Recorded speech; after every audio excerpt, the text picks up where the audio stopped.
자, 오늘은 계속해서 이제 히브리서 7장을 가는데요. 히브리서는 유대인들, 예수 믿는 유대인들이 예수님을 버리고 예전의 유대교로 돌아가려고 하는 사람들을 향한 메시지라고 했습니다. 그래서 이 저자는 유대교에 있을 때의 예를 들어서 제사장이라든지 제사장 제도라든지 그 제사장과 예수님과의 차이점을 잘 설명함으로 말미암아 예수님의 탁월성을 말해주고 있는 것이다. 그게 전체의 주제입니다. 자, 우리가 구약 성경에서 봤듯이 제사를 드리잖아요. 성전은 제사를 드리는데 이 제사의식에는 세 가지 아주 중요한 요소가 있습니다. 제사를 지낸 데는 하나는 뭐냐면은 누가 제사를 드릴 것인가 이 문제입니다. 누가 제사를 드릴 것인가, 이게 제사장 문제죠. 제사장직은 누가 수행할 것인가 이 문제입니다. 유대인들한테 아무나 제사장 될 수 없죠. 그거는 하나님이 모세를 통해서 알려주신 율법을 통해서 아무나 될 수 없다. 누구 안 되죠? 아론과 그 후손만 되는 겁니다. 그들에게 족보가 중요해요. 제사장 되려면 족보가 중요합니다. 우리나라도 마찬가지입니다. 여러분 제사 지내는 분도 있겠지만은 지난 구정 때 아무나 제사 지냅니까? 아닙니다. 장손만 되는 겁니다. 네, 장손만 제사를 이렇게 하는 거잖아요. 제사장이 누가 될 것인가? 제사장직이죠. 그 다음에 두 번째는 뭐냐면은 그 제사장이 하는 일이 무엇인가? 하는 일. 그래서 사역이에요, 사역. 미니스트리예요. 사역이 무엇인가? 세 번째는 제물이 무엇인가? 희생 제물이 무엇인가? 이 세 가지가 중요한 요소입니다. 자, 율법에 의하면은 제사장은 누가 됩니까? 아론의 후손. 아론과 그 후손들이 제사장이 됩니다. 그래서 그들에게는 족보를 따지는 게 굉장히 중요해요. 아론의 족보야? 아론의 족보인지 아닌지 모르겠는데요. 그럼도 안 돼. 예. 이건지 저건지 모르면 안 되는 겁니다. 족보를 따지는 게 중요합니다. 심지어 족보가 분명하지 않은 사람은 제사장직을 수행할 수가 없었습니다. 근데 그 제사장은 인간이잖아요. 인간이기 때문에 시작이 있고 태어나는 것이 시작이고 죽는 것은 끝이잖아요. 시작이 있고 끝이 있죠. 다시 말하면 유한하다 이 말입니다. 다시 말하면 불우하지 않단 말입니다. 불우라는 게 뭡니까? 무한이잖아요. timeless. 예. 유한하다. 그런 이야기입니다. 자, 사역에 대해서 봅시다. 구약의 제사장이 하는 사역이 무엇입니까? 지상에서의 사역에 국한해요. 네. 천상의 사역은 할 수가 없는 겁니다. 그리고 일시적입니다. 일시로 그냥 끝나잖아요. 네. 제물은 뭡니까? 제물은 제사 드릴 때마다 드렸죠? 제사들은 반복되고 제물도 한 가지입니까? 몇 가지입니까? 다양하죠. 제물도 다양했습니다. 이게 이제 그들의 특징인데요. 자, 이 세 가지 면을 예수님과 비교를 합니다. 지금 몇 장까지 하면 10장까지 그렇게 해요. 10장까지. 이 세 가지 면을 가지고 예수님과 비교를 하는데 예수님은 비교할 수 없을 정도로 모든 면에서 제사장직이라든지 사역이라든지 제물이라든지 희생이라든지 이런 모든 면에서 예수님은 탁월하다라는 것을 말씀을 드리고 있는 겁니다. 10장까지요. 10장. 구약의 제사장은 아론의 계통에서 나오지만은 예수님은 아론의 계통이 아니다. 그런 거죠. 예수님은 누구의 계통일까요? 오늘 말씀대로 하면은 멜기세덱의 계통이다. 예. 구약의 제사장은 아론의 계통이지만은 예수님은 멜기세덱의 계통이다. 이거를 7장에서 다뤄요. 7장에서요. 그 다음에 사역에 있어서도 예수님의 사역은 일시적인 것이 아니다. 그분은 영구적이다. 그리고 지금도 사역하신다. 그리고 이 땅에서의 사역뿐만 아니라 천상에서의 사역도 그분은 하시는 것이다. 하늘 차원의 사역이다. 이 사역을 8장에서부터 9장까지 다룹니다. 사역에 대해서는 9장까지. 제사장직은 7장, 사역은 8장, 9장. 그 다음에 제물도 마찬가지. 제물도 다르다. 예수님은 단 한 번 제사를 드리고 제물도 단 한 가지뿐이다. 예수님 자신이다. 요거는 몇 장에서 되냐면은 10장에서 다룹니다. 그래서 7장, 8장, 9장, 그 다음 10장. 이렇게 다래요. 그래서 이 세 가지 면을 단 3번 설교를 하면은 7장을 한 번 설교하고 8장, 9장을 한 번 설교하고 10장을 한 번 설교하면 7장부터 10장까지 끝나는 거죠? 끝나버리는 겁니다. 그래서 고민을 했습니다. 그렇게 끝내버릴까 빨리? 그렇게 빨리 끝내버릴까? 근데 갑자기 또 그 생각이 나더라고요. 빨리 끝내서 뭐 하려고 하는 생각이 나더라고요. 그래서 그럼 천천히 가자. 천천히 가기로 했습니다. 그렇게 끝낼 수 있습니다. 10장까지. 천천히 가야지 여러분이 그 성경을 통해서 지식을 더 정확하게 얻을 것이 아닌가 그런 생각을 했습니다. 자, 오늘은 구약의 제사장은 아론의 계통으로부터 왔기 때문에 시작이 있고 끝이 분명하죠. 시작이 있고 끝이 분명합니다. 아론의 족보로부터 태어났느냐, 그 다음에 언제 죽었느냐, 이게 문제죠.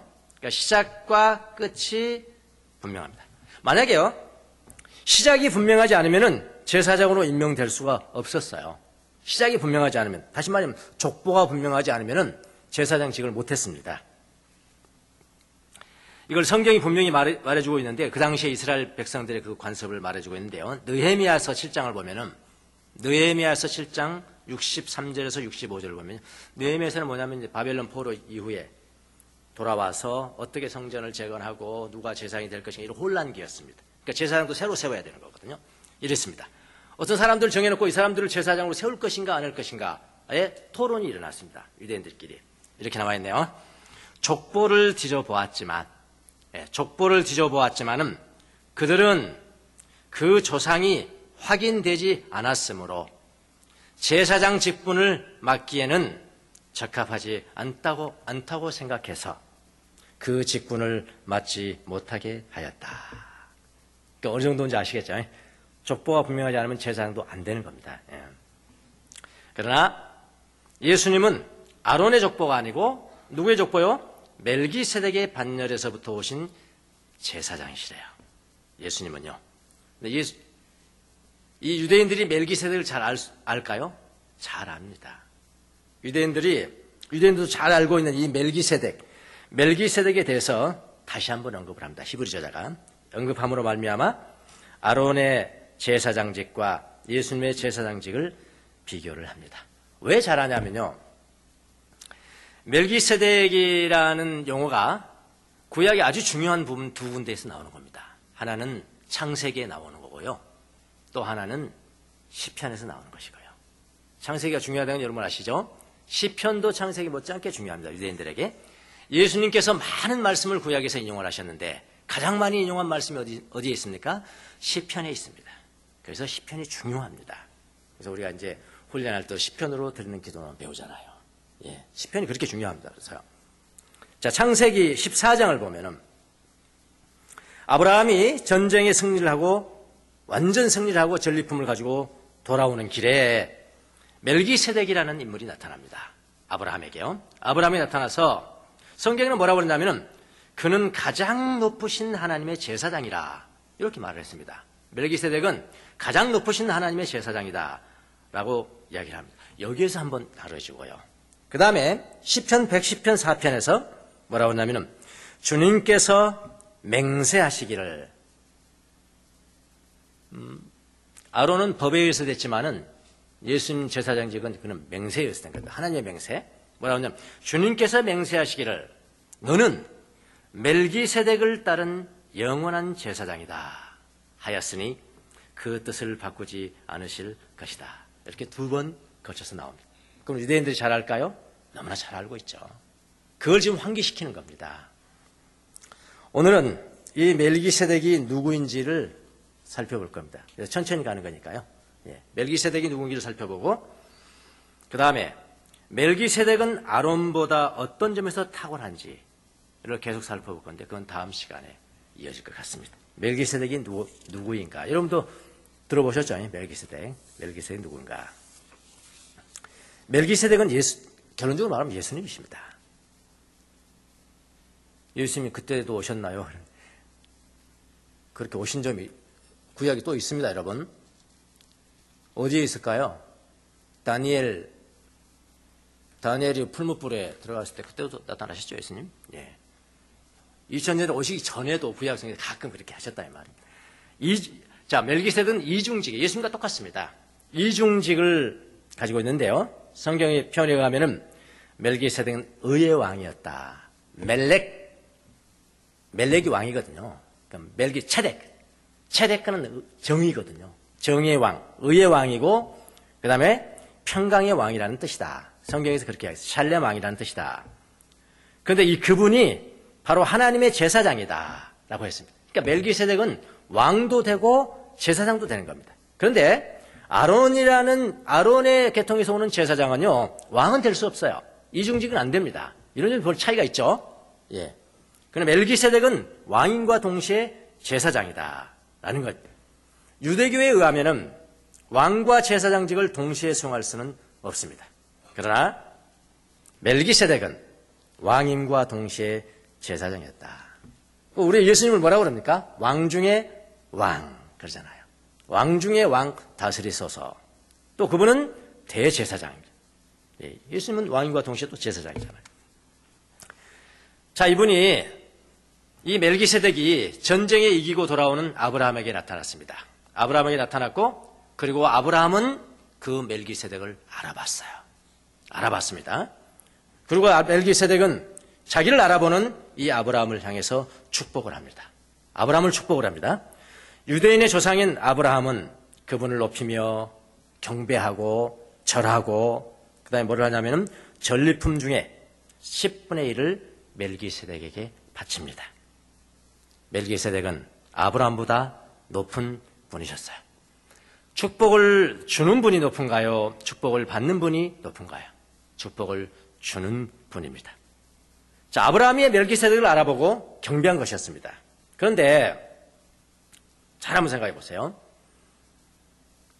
영원한 하나님의 제사장인 멜기세덱에게 아브라함이, 이스라엘 백성들의 조상 중에 원조상인 아브라함이 그를 알아보고 경배하고 전리품을 바쳤어요.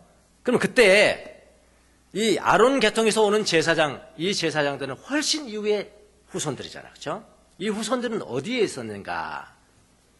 성경은 이렇게 표현되어 있나요?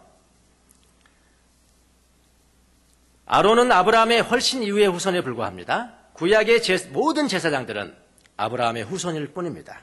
성경은 이것을 어떻게 표현했냐면은 아브라함이 멜기세덱을 경배할 때, 절할 때 제사장들은, 구약의 모든 제사장들은 아브라함의 허리에 있었다.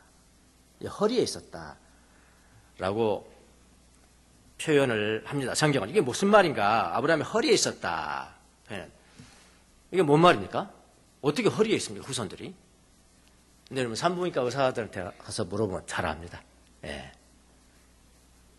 남녀가 사랑해서 아이를 임신하는데 그 아이가 임신되게 된 그 정자는 어디서 오느냐? 허리에서 옵니다. 예. 과학자들도 잘 알아요. 예. 허리에 있었잖아요. 예. 아브라함의 허리에, 그의 후손 중에서 나오는 아론 계통 나오는 모든 제사장은 허리에 있었잖아요. 그럼 아브라함이 지금 절을 할 때, 멜기세덱에 경배하고 절을 할 때, 나보다 높으신 분으로 경배하고 절을 할 때 허리에 있던 아론의 모든 제사장들은 역시 누구에게? 멜기세덱에게 경배하는 거예요.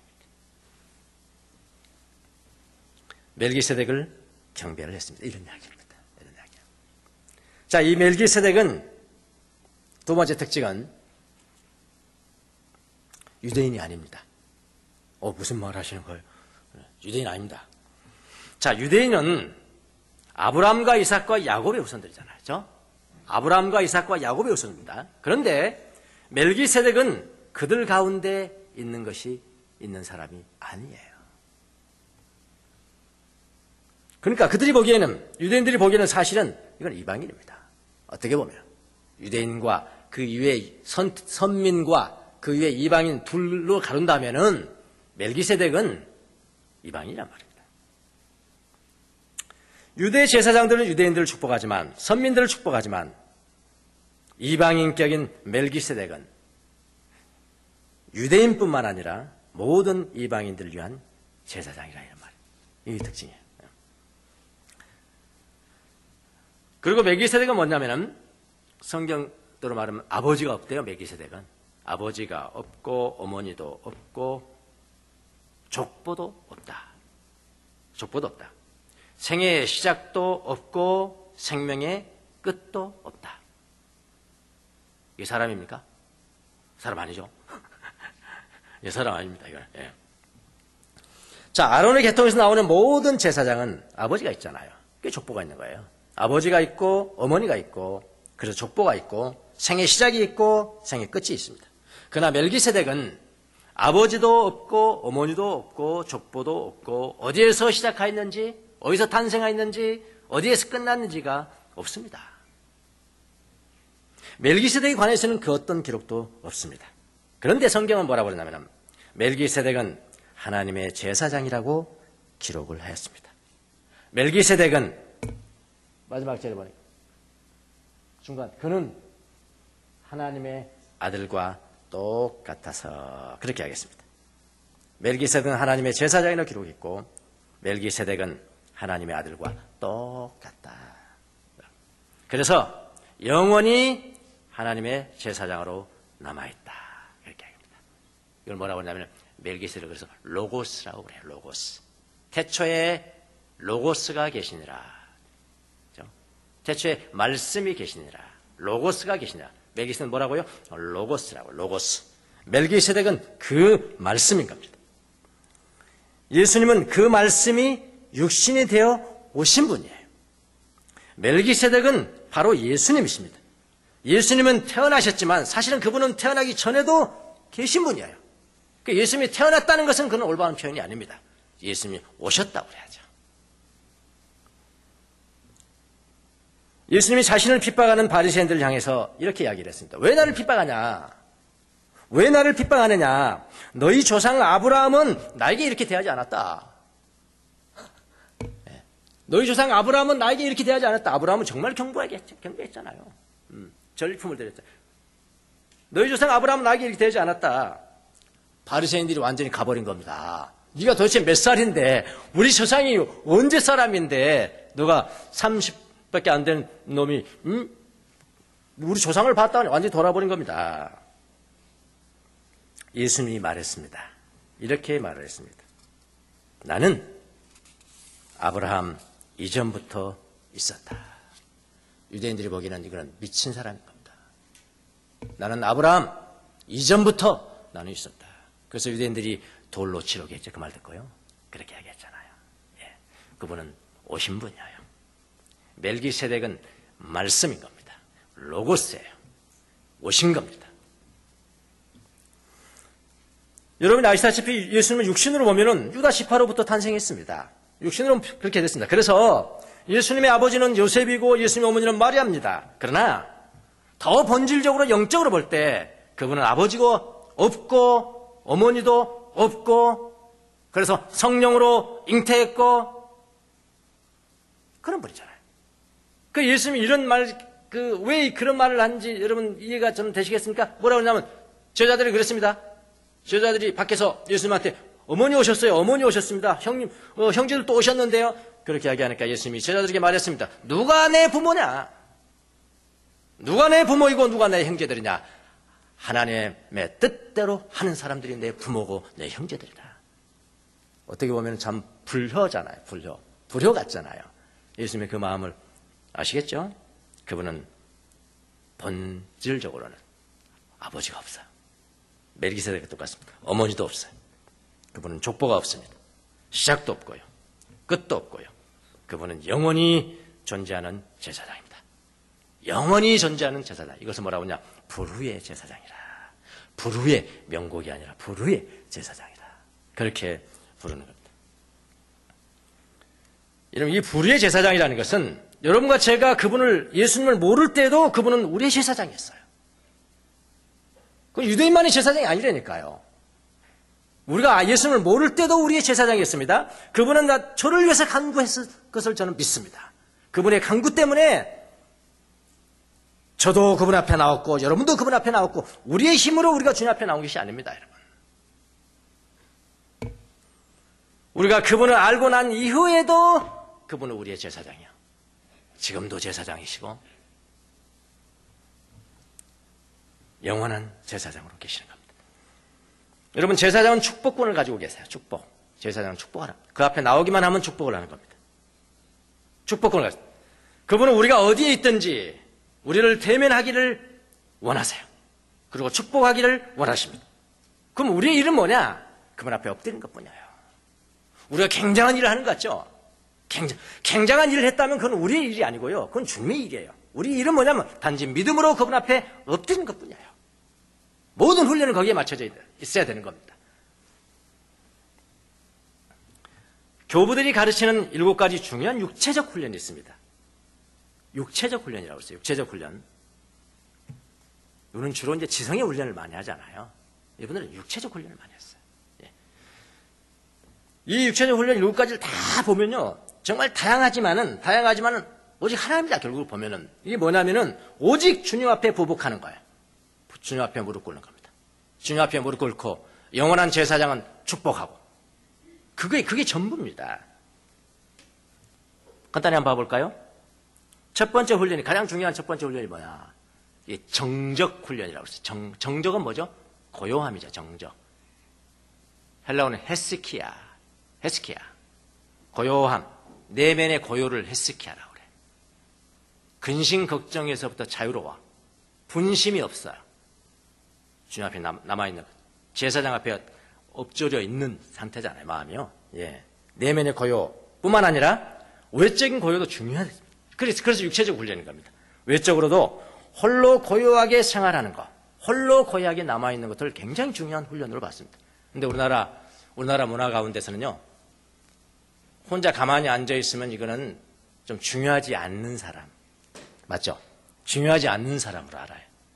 굉장히 돌아다니고, 굉장히 많은 행동하고, 굉장히 바빠야 이건 중요한 사람이라고 하는 거죠. 아니요. 바쁘다고 중요한 사람 아니에요. 어떤 분은 그런 이야기 있어요. 바쁨, 막이 적이 아니고, 바쁨이라는 것은 막이 적이 아니고 막이다. 바쁨이라는, 여러분의 중요성을 내가 얼마나 바쁜 사람인 줄 알아? 그렇게 드러내지 마십시오. 어떤 목사님은 자기 집회 1년 일정을 신문에 광고를 하더라고. 그거 어쩌란 말이야. 신문에 광고를 해. 며칠부터 어찌 그러면, 와, 그 신문 돈 낼 거 아니에요. 광고할 때. 뭐 하자는 거예요? 내가 이렇게 중요한 사람이라는 걸 드러내는 겁니다. 아니에요. 헤스키 합니다. 육체적 훈련 중에 가장 중요한, 외적으로 홀로 고요히 생활하는 것을 의미합니다.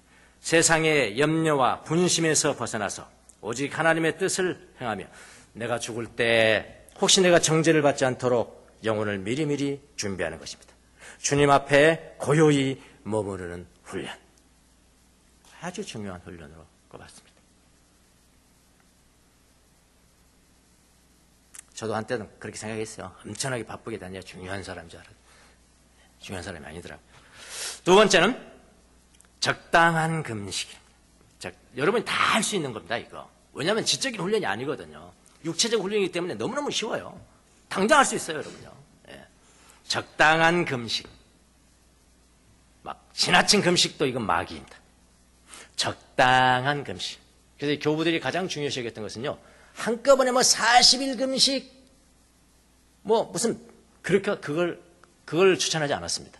더 중요한 것은 매일매일의 삶 가운데서 절식이 가장 좋은 금식이다. 절식하는 겁니다. 적당한 금식. 금식을 하면 갈증이 생기잖아요. 갈증이라는 것은요, 탁월한 육체적 훈련이라고 그랬습니다. 항상 배부르면 죄져요. 배부르면 죄짓습니다. 갈증은 탁월한 육체적 훈련이다. 갈증 때문에 하나님을 갈망하게 되는 것이다. 적당한 금식. 그 다음에 적당한 철야. 철야기도 지금 있어요, 없어요? 없습니다. 한국교회가 이게 좀 후퇴한 것이 이 철야기도 없어져서 그렇지 않은가 모르겠어요. 옛날에 제가 80년대 신앙생활 할 때는요, 철야기도는 진짜 철야였어요. 10시부터 새벽 4시까지 철야하는 겁니다. 기억나시죠?